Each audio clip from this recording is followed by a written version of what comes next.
Todos nós, queiramos ou não, estamos passando ou passaremos dias em nossas vidas nos quais Deus parece silencioso. São dias de desânimo e a demora e o desânimo geram ansiedade e a ansiedade não tratada, gera desespero. Mas como lidar ou viver nesse período? Clamo a Ti, ó Deus, mas não me respondes. Fico em pé, mas apenas olhas para mim. Vamos orar juntos antes de meditar nessa expressão do livro de Jó? Pai querido, nós estamos na Tua presença e como nós necessitamos do Senhor.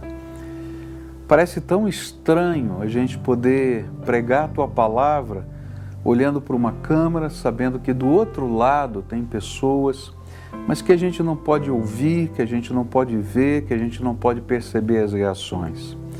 Mas nós cremos, Senhor, que Tu tens uma palavra ao meu coração e ao coração de cada pessoa que está participando conosco desse tempo de meditação. E eu quero te pedir que nesta hora o Teu Espírito Santo se revele aqui. Que nesta hora o Senhor toque a nossa alma. Que nesse momento sejamos, Senhor, alcançados pela presença do Senhor. Ó Pai, eu não posso estar perto de cada pessoa que está participando conosco, mas o Senhor pode visitar cada uma no poder do Senhor, na misericórdia do Senhor, com a presença do Teu Espírito. Então vem, Senhor, sobre nós e abençoa. É aquilo que oramos em nome de Jesus, o Teu Filho. Amém e amém. Um dos momentos mais difíceis na vida de um cristão é quando o nosso Senhor demora a responder. Eu não sei você, mas eu sei que esses são os momentos de angústia da minha alma. Às vezes eu estou procurando uma resposta do Senhor, uma orientação do Senhor, uma intervenção de Deus na minha vida, nas questões pessoais, nas questões ministeriais. E a gente fala com Deus e parece que a gente não consegue ouvir a resposta. Já aconteceu isso com você? Eu quero dizer que já aconteceu comigo e já aconteceu com vários dos servos de Deus aqui relatados nas Escrituras. E é disso que Jó está falando. Esses momentos do silêncio de Deus, onde parece que não há nenhuma resposta, onde parece que não há nenhum sinal, e há uma forte aparência de solidão que se intensifica na medida direta da profundidade da nossa dor. Então, quanto mais doído está, mais sozinho a gente parece que está se sentindo. E foi justamente isso que aconteceu com Jó e com tantos outros personagens das Escrituras Sagradas. Eu vejo isso acontecendo na minha vida e na vida de pessoas diante de decisões que eu tenho que tomar e o tempo vai passando e chega a hora de tomar a decisão e a gente às vezes não tem uma consciência clara da vontade de Deus e da resposta do Senhor. Eu vejo às vezes isso em situações familiares, onde você está vivendo uma situação complicada dentro de casa e você está esperando uma intervenção divina e parece que essa intervenção divina está demorando demais. Eu tenho visto isso em questões financeiras, gente que às vezes está naquela angústia diante de problemas financeiros e o problema financeiro é para ontem, para anteontem e parece que está demorando demais uma resposta de Deus. Tenho visto isso na vida de pessoas angustiadas quando perdem um emprego, e não conseguem entender o que está acontecendo e parece que o tempo vai passando e não chega uma nova oportunidade e as coisas vão ficando mais tensas. Tenho visto isso na vida de algumas pessoas que anseiam por uma resposta de Deus na sua vida afetiva. Com quem eu vou me casar? Quem é a pessoa que o Senhor escolheu para eu dividir o resto da minha vida? E parece que o tempo vai passando. Eu vejo isso às vezes em alguns jovens que estão dizendo, bom, qual é a minha vocação? Eu me lembro da minha filha chorando, né? Sentada no chão do quarto, ainda jovenzinha, e tendo que decidir qual vestibular ela ia fazer, e ela dizia assim para mim: pai, não é justo a gente ter que decidir a vida inteira da gente num só momento. E eu dizia para ela assim: filha, mas Deus tem um plano, pergunta para Ele. Ela dizia para mim: eu já perguntei, mas eu não consigo entender claramente qual é a palavra dEle para mim. Gostoso foi quando Deus falou para ela e ela teve plena convicção daquilo que Deus queria para a sua vida. Eu vejo isso em situações de enfermidades também. Como o tempo parece que se congela, não é? Nos dias da enfermidade, e os dias são mais longos, e o tempo vai passando, e a gente vai dizendo: Senhor, quando vai vir a tua resposta, a tua intervenção? E há tantos outros momentos, né, na nossa vida em que a gente não consegue perceber nem a palavra, nem o cuidado do Senhor para conosco. E eu gostaria de tentar aprender com a palavra de Deus como enfrentar esses momentos na nossa vida. E porque Jó estava tentando descobrir como é que ele podia enfrentar esses momentos. E eu gostaria de usar alguns exemplos da Escritura Sagrada, porque eu acho que quando a gente vê histórias, né, pessoas, fatos, isso nos ajuda a perceber com mais clareza as maneiras de Deus trabalhar. E o primeiro personagem da Bíblia que me ajuda a entender como é que a gente age quando parece que Deus não está falando com a gente, vai surgir lá em Mateus capítulo 15, versículos 21 a 28, que eu queria ler. Diz assim: saindo daquele lugar, Jesus retirou-se para a região de Tiro e de Sidom. E uma mulher cananeia, natural dali, veio a ele gritando: Senhor, filho de Davi, tem misericórdia de mim. Minha filha está endemoniada e está sofrendo muito. Mas Jesus não lhe respondeu palavra. E então os seus discípulos se aproximaram dele e pediram: manda ir embora, pois vem gritando atrás de nós. E ele respondeu: eu fui enviado apenas às ovelhas perdidas de Israel. E a mulher veio, adorou-o de joelhos e disse: Senhor, ajuda-me. E ele respondeu: não é certo tirar o pão dos filhos e lançá-lo aos cachorrinhos. E disse ela: porém, sim, Senhor, mas até os cachorrinhos comem das migalhas que caem da mesa dos seus donos. E Jesus respondeu: mulher, grande é a sua fé, seja conforme você deseja. E naquele mesmo instante a sua filha foi curada. A minha pergunta a esse texto é: como esta mulher enfrentou o silêncio de Jesus? Aqueles momentos em que ela ia atrás de Jesus e Jesus não falava nada com ela. E a impressão que temos é que ela seguia Jesus já há algum tempo. E à medida em que ela ia seguindo Jesus, ela ia clamando pelas ruas e correndo atrás do Mestre, sem que ele lhe desse qualquer resposta. Tanto que os discípulos estavam incomodados, diziam: olha, manda essa mulher embora. E aí eu encontro a primeira resposta. Se você está vivendo um momento de silêncio, em que você não consegue perceber a voz de Deus na sua vida, que você não consegue perceber as respostas de Deus, a gente pode aprender com essa mulher.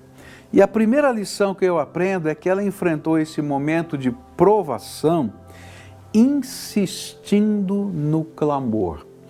Ela persistiu na busca do socorro divino. Ela não desistiu.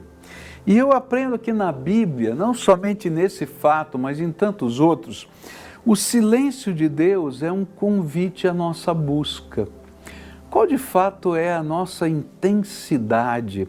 Qual de fato é a nossa certeza de que Deus é a resposta e a solução para a nossa vida?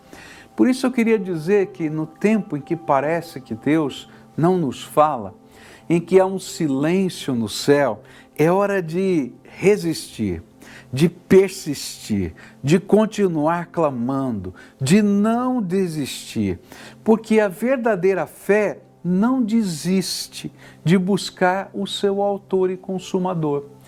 Se você de fato crê que a resposta está no Senhor, então você vai continuar batendo nessa porta. Você vai continuar insistindo com Ele. Você vai continuar ali esperando uma solução e uma resposta do Senhor. Por isso, eu diria para você o seguinte: não é hora de esconder os seus verdadeiros sentimentos diante de Deus. É hora de lançá-los diante daquele que levou sobre si todas as nossas dores e nos ensinou a lançar sobre ele toda a nossa ansiedade. É hora de persistir na presença do Senhor. Jesus ilustrou isso para a gente, dizendo que esse é um ensino da palavra para nós, em termos de fé e oração. Quando ele contou uma parábola que se encontra lá em Lucas 18, versículos de 1 a 8, que eu quero ler aqui. E diz assim: então Jesus contou aos seus discípulos uma parábola para mostrar-lhes que eles deveriam orar sempre e nunca desanimar. E ele disse: em certa cidade havia um juiz que não temia a Deus nem se importava com os homens. E havia naquela cidade uma viúva que se dirigia continuamente a ele, suplicando-lhe: faze-me justiça contra o meu adversário. Por algum tempo ele se recusou, mas finalmente disse a si mesmo: embora eu não tema a Deus e nem me importe com os homens, esta viúva está me aborrecendo. Vou fazer-lhe justiça para que ela não venha mais me importunar. E o Senhor continuou: ouçam o que diz o juiz injusto. Acaso Deus não fará justiça aos seus escolhidos que clamam a Ele dia e noite? Continuará fazendo-os esperar?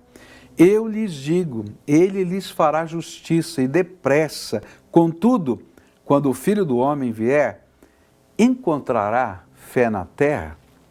É interessante Jesus que está nos ensinando que a fé se demonstra também pela persistência na oração, pela persistência no clamor a Deus, pela persistência em tentar e buscar do Senhor a resposta. Eu já conversei com uma pessoa que tinha um sonho. E essa pessoa queria ser médico, tá?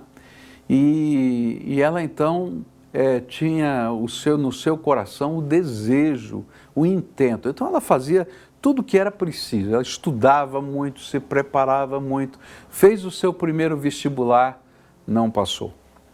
E então alguém disse para ele: olha, será que não era melhor você escolher uma outra profissão? Ele disse: não, minha vocação, meu sonho é ser médico. Eu vou estudar de novo. E ela foi, se preparou de novo, fez os melhores cursos, as melhores escolas preparatórias, fez o seu segundo vestibular e não passou. Aí a família disse: bom, será que você não gostaria de pensar numa outra carreira? Ele falou: não, minha vocação é ser médico.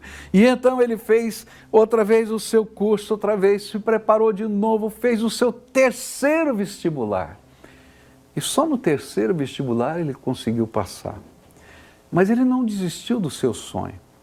Eu me lembro de uma missionária que foi uma das primeiras médicas no mundo, que trabalhava na Índia no século XIX, e seu pai era um médico missionário, e lá na Índia as mulheres não se deixavam tratar por homens, né? A cultura não permitia, e muitas morriam porque não se deixavam tratar pelo médico.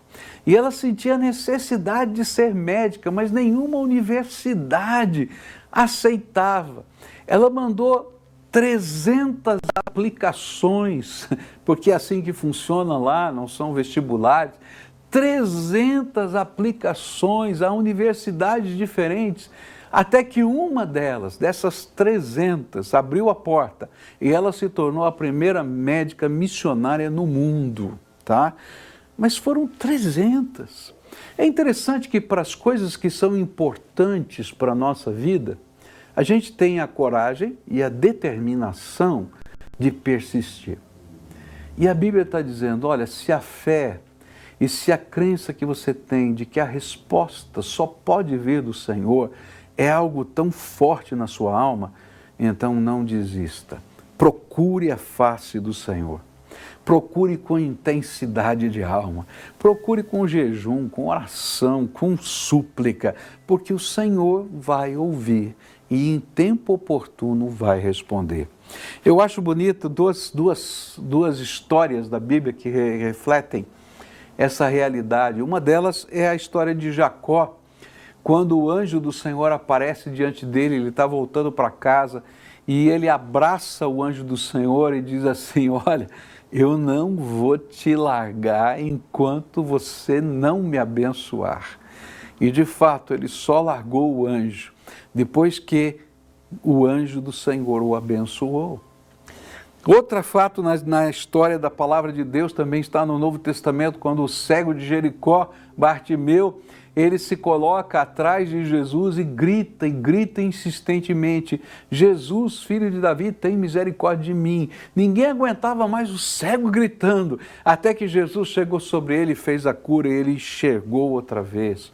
Então eu queria dizer para você, a Bíblia nos ensina que uma das maneiras de enfrentar o silêncio, esse silêncio aparente de Deus, é esse convite que o Senhor nos faz através desse silêncio, a buscarmos intensamente o Senhor e não desistirmos de orar, de não desistirmos de buscá-lo, de não ceder ao desânimo de modo algum. O fato é que todos nós, queiramos ou não, estamos passando ou passaremos dias em nossas vidas nos quais Deus parece silencioso. São dias de desânimo, e a demora e o desânimo geram ansiedade, e a ansiedade não tratada, gera desespero. Mas como lidar ou viver nesse período? E aí a gente vai aprender que a gente tem que buscar o Senhor intensamente. Mas há um segundo exemplo na Bíblia que nos ajuda a lidar com o silêncio de Deus. E esse segundo exemplo eu vou tirar da vida de Abraão, que vai estar relatada nos capítulos 12 a 21 do livro de Gênesis. Então o que eu vou falar aqui é um resumo dos capítulos 12 a 21 do livro de Gênesis.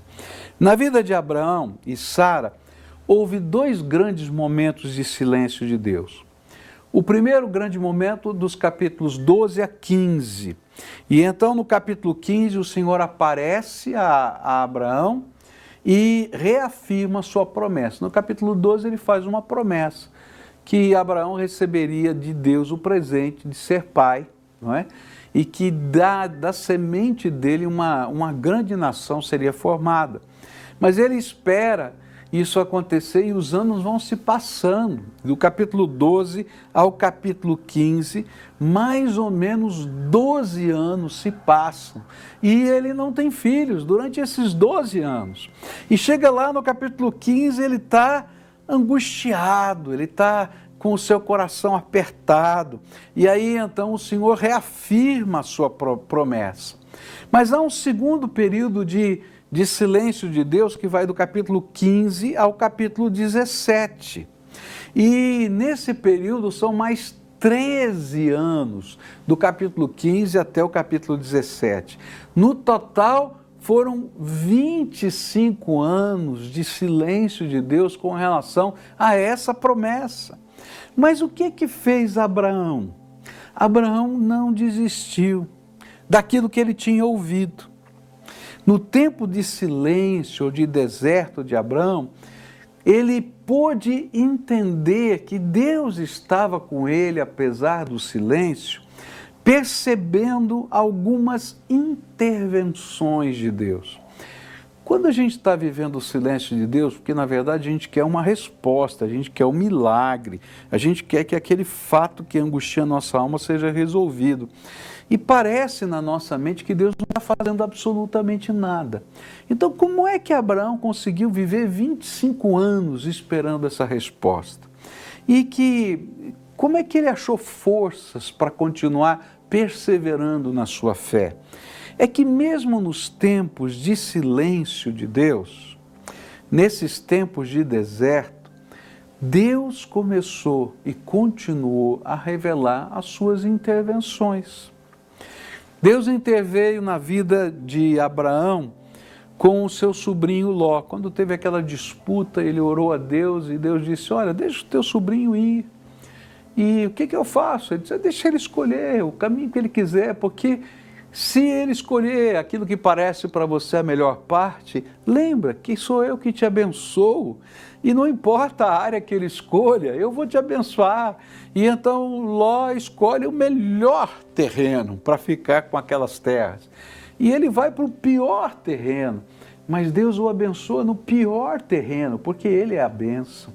É interessante que quando Abraão viu o seu sobrinho sendo assaltado e sequestrado, ele então, com a ajuda de Deus, foi ao encalço dos sequestradores, resgatou o seu sobrinho e reconquistou todos os bens que haviam sido roubados. Porque mesmo no silêncio de Deus, enquanto ele aguardava a promessa, Deus estava agindo na vida dele. E então ele se encontra com Melquisedeque. E encontrar-se com Melquisedeque foi um sinal de Deus para esse pai da fé. Era Deus dizendo, pode ser que eu não esteja falando com você, pode ser que você não esteja vendo a resposta da minha promessa, o cumprimento da minha promessa, mas eu estou olhando atentamente para você. Então, quando Deus estiver em silêncio, perceba as ações de Deus, pois elas são testemunhos dele, da sua fidelidade e confirmação diária das suas promessas. Eu quero dizer para você que temos vivido tempos difíceis, não é? Essa pandemia, não é? Ela é um tempo muito complicado. A gente está orando por uma vacina, por uma solução definitiva. E eu sei que você está orando também para que as coisas voltem ao normal. Mas se você olhar nesse período, você vai encontrar várias manifestações da graça de Deus sobre a sua vida.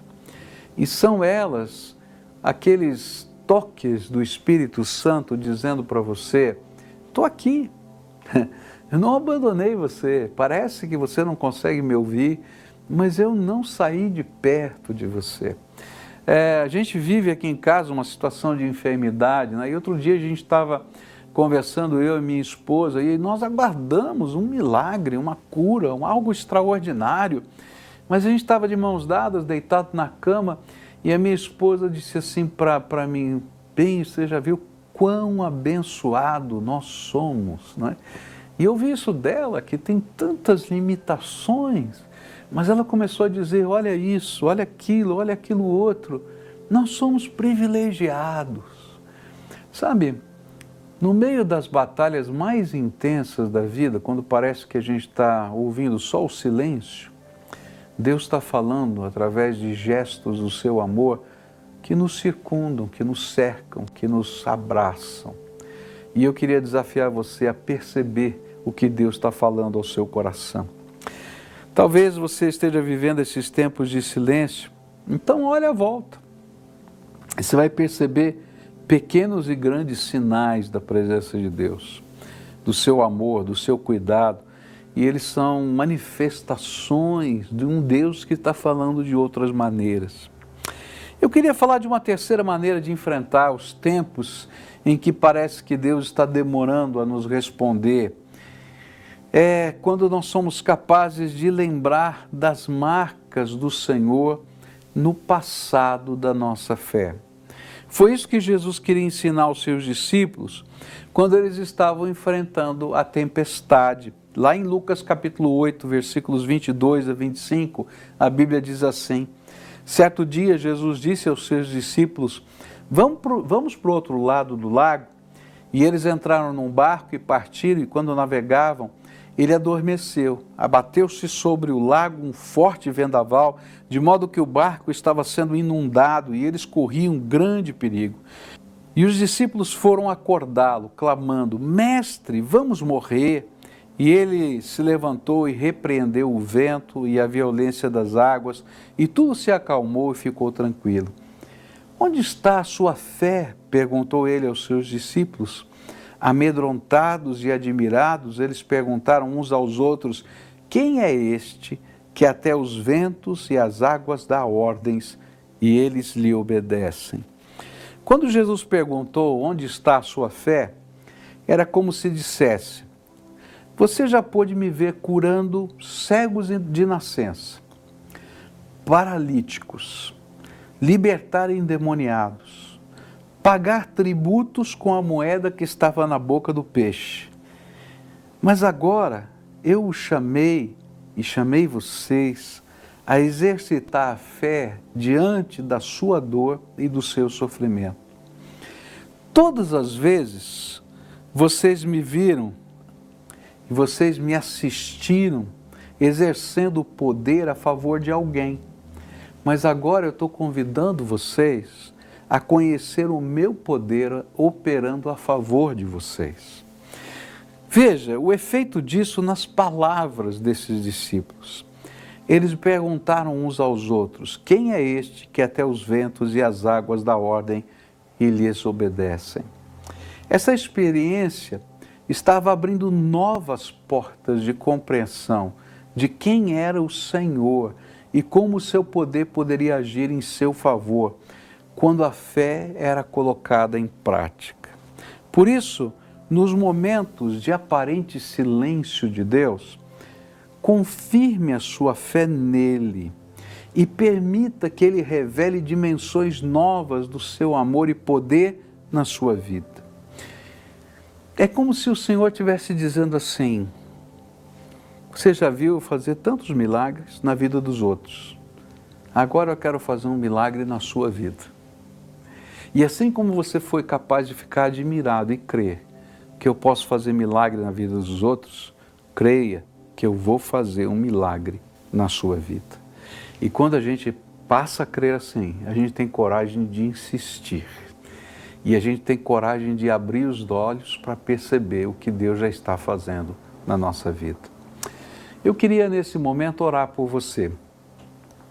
Eu não sei o que Deus está fazendo na sua vida. Eu não sei quais são os seus sentimentos, as suas lutas. Quem sabe haja uma angústia na sua alma dizendo: Senhor, onde tu estás? O Senhor está vendo o que está acontecendo? Eu quero dizer para você que Ele está vendo e está te convidando. Vem, chega perto de mim insistentemente, ardentemente, como nunca você me procurou. Olhe ao seu redor e veja o que eu já estou fazendo. E creia que os milagres que você já ouviu e que você leu nas Escrituras vão acontecer na sua própria vida. E quando a gente faz isso, a gente se entrega. A gente descansa e a graça de Deus vem sobre nós. Eu queria desafiar você hoje a tomar uma decisão. A decisão de entregar tua dor, teu sentimento, teu medo, tua angústia, a vida inteira. Eu gosto de uma expressão que às vezes a gente tem que entregar a vida com casca e tudo. Porque às vezes eu e você somos gente cascuda, sabe? Dura. E a gente tem que amolecer. E às vezes a gente não sabe como amolecer. Então eu digo para você, entrega a vida com casca e tudo. Vai lá do jeitinho que você está e se coloca na mão de Deus. E creia que Ele é poderoso para fazer algo novo na sua vida. Vamos orar? Senhor, tem gente aqui que está me acompanhando nessa oração. Eu não posso vê-los. Eu não sei onde eles estão. Alguns estão próximos aqui, quem sabe em Curitiba, outros do outro lado do mundo, porque a internet alcança o mundo inteiro. Mas que nessa hora, Pai, que nesse momento o Senhor os visite. E que o Senhor revele, Pai, como o Senhor Jesus olhou para aquela mulher e conversou com ela, que o Senhor revele a Tua presença, que o Senhor fale agora com essas pessoas, que o Senhor mostre o que o Senhor já está fazendo, e que o Senhor os convide a experimentar os Teus milagres, a Tua bênção no dia a dia de hoje, começando de hoje, Senhor, daqui para frente. Põe a Tua mão de poder e graça, é aquilo que eu oro em nome de Jesus. Amém e amém. Não desista, o Senhor é por você.